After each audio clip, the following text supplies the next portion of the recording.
ধনী বান্ধবী যখনই প্রেমিকের কার্ডে দিয়ে কিছু কিনত তার হাতের লাল সুতোটা একটু একটু করে কালো হয়ে যেত, কিন্তু সে কখনোই খেয়াল করতো না।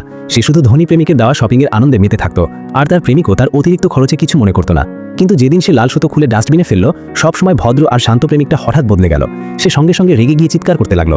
পাশে দাঁড়ানো আরেক মেয়ে সবকিছু দেখে চিন্তায় পড়ে গেল, কারণ আগের জন্মে সেও ঠিক এমনটাই দেখেছিল। আগের জীবনে সে আর নতুন ধনী মেয়ে দুজনেই পরীক্ষায় 700-এর বেশি নম্বর পেয়েছিল।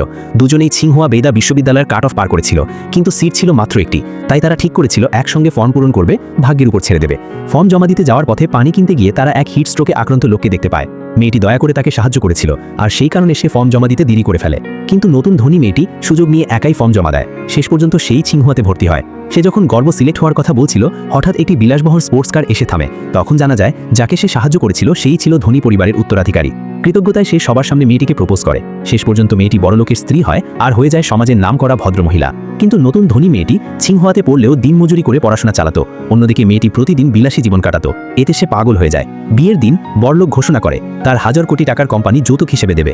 এই কথা শুনে নতুন ধনী মেয়েটি পুরোপুরি নিয়ন্ত্রণ হারায়। কেউ খেয়াল করেনি মেয়েটির মুখ তখন ফ্যাকাশে, আর তার লাল সুতো প্রায় পুরো কালো। লোকটি ঘড়ির দিকে তাকিয়ে অপেক্ষা করছিল।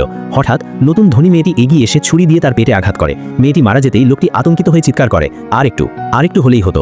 সে দেখল লাল সুতো প্রায় পুরো কালো হয়ে গেছিল। রাগে সে নতুন ধনী মেয়েটিটিও ছুরি মারে। দুজনেই রক্তাক্ত হয়ে পড়ে যায়। তারপর সময় উল্টে যায়। মেয়েটি আবার জেগে ওঠে পানি কেনার সময়। এবার নতুন ধনী মেয়েটি আগে দৌড়ে যায়। সে দামি পানি কিনে লোকটিকে বাঁচায়। তারপর বলে, মিম, তুমি ফর্ম জমা দিতে যাও, সাকিবকে আমি দেখব। মেয়েটি বুঝে যায় সেও পুনর্জন্ম নিয়েছে। নতুন জীবনে সে ধনী ছেলের প্রেমিকা হয়, আর মেয়েটি ছিংহুয়াতে ভর্তি হয়। কয়েকদিন পর সে ব্র্যান্ডের পোশাক পরে পার্টিতে আসে।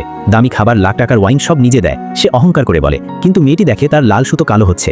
সে মেয়েটিকে অপমান করে বলে, ছিংহুয়া পরে কি হবে, আমার বাসার কাজের লোকও তোমার চেয়ে বেশি কামায়। সবাই প্রতিবাদ করে। সে অপমানিত হয়ে চলে যায়। 2 দিন পর মেয়েটি ভর্তি চিঠি পায়। মিডিয়া আসে, কিন্তু নতুন ধনী মেয়েটিও আসে। সে বলে সে স্কুল ছাড়ছে।